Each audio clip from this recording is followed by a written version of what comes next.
Le but, c'était de rassembler la fandom, j'ai l'impression qu'elle n'a jamais été aussi divisée. Bienvenue à tous dans cette nouvelle vidéo dans laquelle nous allons parler des dernières actualités croustillantes entourant l'univers DC Comics.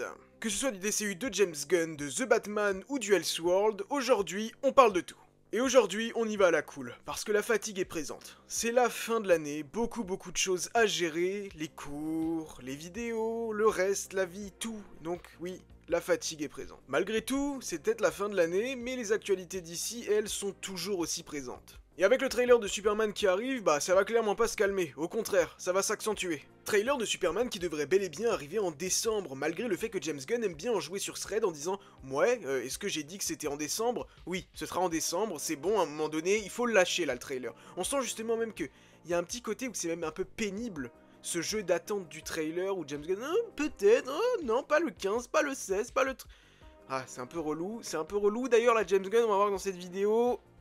Voilà, désolé, s'il y a des fanatiques, je m'en excuse tout de suite, parce que j'ai l'impression vraiment, comme dit, s'il y a deux clans, il peut pas y avoir un milieu, c'est vraiment soit on adore James Gunn, et à ce moment-là, on adore tout ce que fait James Gunn, peu importe ce qu'il fera, on l'adorera ce que fait James Gunn. Et il y a un autre clan où, peu importe ce que fait James Gunn, on déteste James Gunn. C'est triste de voir qu'il n'y a pas suffisamment cet entre-deux, où en fait, on peut simplement juste dire ce qu'on pense vraiment, c'est-à-dire, soit on aime un truc qu'a fait James Gunn. Moi par exemple j'ai beaucoup aimé The Suicide Squad et Peacemaker. Creature Commandos, j'ai re-regardé les épisodes, c'est vrai que j'ai un peu de mal, je trouve que c'est peut-être une question où c'est le lancement de l'univers et c'est pour ça que j'ai du mal, mais c'est un peu trash pour être trash et cette formule là elle me fatigue de tout le temps tout déconstruire, c'est un peu fatigant je trouve.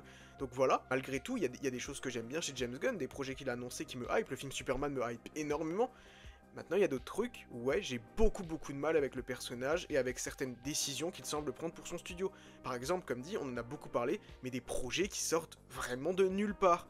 Eh bien, je l'avais déjà dit plusieurs fois, mais à mon avis, tous les projets rumeurs et même certains des 10 qui ont été annoncés officiellement, je parie que vraiment il y en a au moins un tiers qui ne se fera pas ou qui va évoluer dans un sens. Et quand je dis un tiers, c'est peut-être même plus que ça. Et ça se confirme puisque selon Jeff Snyder, donc à prendre avec de grosses pincettes parce que ces derniers temps c'est pas non plus le top du top niveau info, apparemment certains projets du DCU de James Gunn auraient été abandonnés. Alors on ne sait pas si c'est des projets qui étaient en rumeur, on ne sait pas si c'est des projets qui avaient été annoncés dans les 10.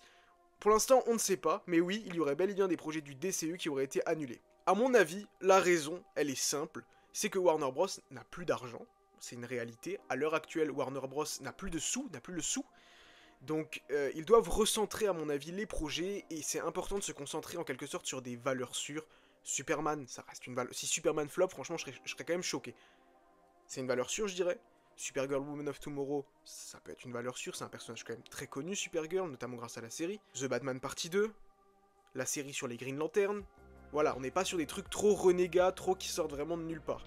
Donc, à mon avis, il faut se recentrer sur les projets. C'est d'ailleurs peut-être pour ça que les Lanterns sont une série et pas un film, car il n'y a pas d'argent. C'est pour ça qu'un film Serge Rank est en développement, parce qu'il ne coûtera pas cher, tout simplement. C'est un film de guerre simple, donc il n'y a pas de raison que ça coûte cher. Et donc voilà, clairement, il y a des petites choses qui vont évoluer et qui vont bouger. Et c'est très bien comme ça, parce qu'encore une fois, moi je le redis, c'est ma façon de voir les choses, mais...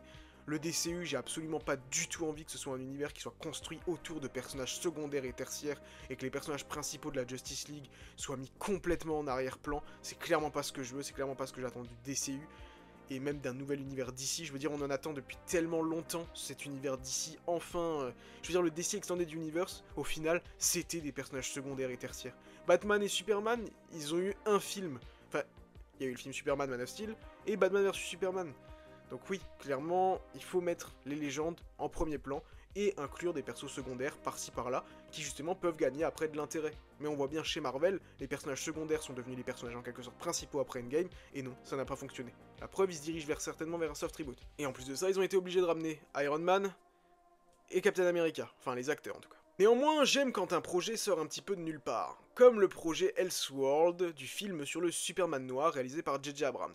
Ce film, avec Calvin Ellis, me hype énormément et on n'a pas de nouvelles. Apparemment, il serait toujours en développement, mais il n'aurait pas avancé depuis 2023, soit à peu près depuis que James Gunn et Peter Safran sont arrivés au pouvoir. Mais J.J. Abrams vient de re-signer un contrat, donc on espère que le film va avancer. Comme dit, les Elseworlds c'est une très bonne chose, James Gunn avait déclaré qu'il s'engageait à faire des projets Elseworlds, donc vas-y, fais ce film et continue The Batman. The Batman qui lui, par contre, est toujours prévu selon Jeff Snyder pour sortir justement en octobre 2026. Mais il dit que selon lui, s'il devait parier, il dirait que le film serait reporté à mars 2027.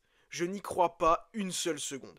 Il dit ça pour la simple et bonne raison qu'à l'époque, justement, ils avaient fait une sortie Dune et The Batman partie 1, et c'était un peu dans le même mood, où il était sorti en mars, et ils avaient bien aimé le succès. Mais c'est quoi cet argument nul? Déjà un mois après, il y a Avengers Secret Wars qui sort. Donc ce serait un mois d'exploitation, c'est ridicule, c'est pas possible. Et en plus de ça, ce serait juste compliquer les choses pour le Batman du DCU. Et également un autre truc, actuellement ils ont pas de fric, ils ont besoin d'argent, The Batman 2 va faire du fric, c'est une certitude. Donc à mon avis ils sont plus justement pressés de sortir ce film qu'autre chose. Donc non, Jeff Snyder, déjà la série Joker avec Barry Keoghan, je l'ai en travers de la gorge, donc bof. Mais le gros point, j'en reviens, notre ami Jimmy, notre ami James Gunn. La vidéo qu'il a postée sur X, qui fait beaucoup débat. Une vidéo qui montre justement une session d'enregistrement de Creature Commandos entre une scène olé olé entre Maria Bakalova et Frank Grillo, à savoir les personnages de Ilana Rostovich et de Rick Flag Senior. Donc il montre la scène, voilà, de doublage, etc. Ça a fait énormément parler. On sent qu'il y a une grosse partie, et c'est fou parce que c'est des gens qui soutenaient de fou le DCU de James Gunn à un moment donné, enfin pour ceux que j'ai pu voir pour la plupart. On sent qu'il y en a gros sur la patate, hein. Il y en a gros sur la patate, là il va vraiment falloir que le trailer de Superman sorte pour justement venir rééquilibrer le truc.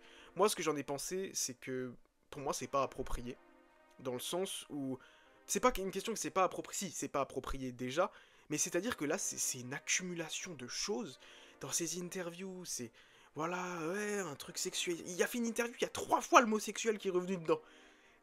Les 2 premiers épisodes de Creature Commandos. Voilà, hein, c'est vraiment de l'humour sous la ceinture, mais que ça. Notamment une scène avec la fiancée, bref, vous l'avez vu sûrement. Celle-ci, j'ai eu beaucoup de mal. C'est quand même un truc un peu, voilà, c'est un peu hard. Et quand on connaît le passif de James Gunn, je vais pas revenir dessus dans la vidéo, parce que voilà, ça sert à rien, mais à sa place, je me ferai un peu tout petit là-dessus. Et il continue avec son humour sous la ceinture, et c'est chiant. Franchement, de temps en temps, une petite blague comme ça, dans Peacemaker, c'était même beaucoup mieux dosé, mais là, dans Creature Commandos, il y a que 2 épisodes, hein. Mais je trouve ça vraiment bof. Et surtout, sa publication sur X, c'est vraiment... Je comprends que les gens aient mal réagi, et il y en a qui le défendent, et je peux comprendre. Il y a beaucoup d'espoir autour de son DCU, surtout quand on est fan de DC Comics. Mais par contre, il y a des trucs, mais je comprends pas comment on peut le défendre. Et je lis certaines choses en mode... Ouais, non, mais en mode le sexe, ça n'existe pas, justement. J'espère que ce mot, il est pas cancel sur YouTube, parce que sinon, je suis dans la sauce. Mais je vois des trucs vraiment... Les gars, ça reste des films de super-héros. Enfin, je veux dire, à un moment donné, allez sur Internet et faites-vous plaisir. Mais je sais pas, ça reste des films de super-héros. Ça reste... Moi, j'attends peut-être pas des Marvel, mais j'attends un truc du même genre, des films de super-héros comme l'était DC avant. Tu peux me mettre une scène de temps en temps, mais il faut que ça soit bien amené et pas que ça me mette mal à l'aise. Sinon, c'est juste qu'on... C'était bizarre, en fait, si t'as aimé la scène entre la fiancée et truc. Désolé, mec, si tu me regardes et que t'as aimé cette scène, c'est que t'es bizarre. Voilà, moi en tout cas, je vais pas condamner James Gunn maintenant, parce que Creature Commandos, j'ose espérer, et je pense vraiment que c'est un style particulier, le style purement de James Gunn, mais que sur Superman, il a fait totalement autre chose. Il le vend comme un film sérieux et familial, c'est exactement ce que Superman devrait être, donc je reste curieux. Pour l'instant, je ne le démolis pas. J'attends de voir ce film, et ensuite, on se fera un avis, déjà avec la bande-annonce, et ensuite, s'il faut, je le démolirai, et sinon je l'encenserai. En tout cas, les choses vont bouger énormément chez DC, parce que c'est la sauce. Clairement, les projets doivent absolument fonctionner, il n'y a plus de sous, il y a des risques de rachat de Warner Bros. Ce qui est sûr, c'est que le film Superman, il y a une pression sur ses épaules, mais vous imaginez même pas comment, et c'est pour ça que de ce côté-là, je respecte James Gunn d'avoir pris le courage de réaliser le film, parce qu'il y a clairement une pression monumentale, et ça va être super génial de suivre tout ça sur la chaîne. Je sais pas ce que vous avez pensé de tout ça, dites-le moi dans les commentaires, et nous, on se donne rendez-vous, très bientôt à Metropolis.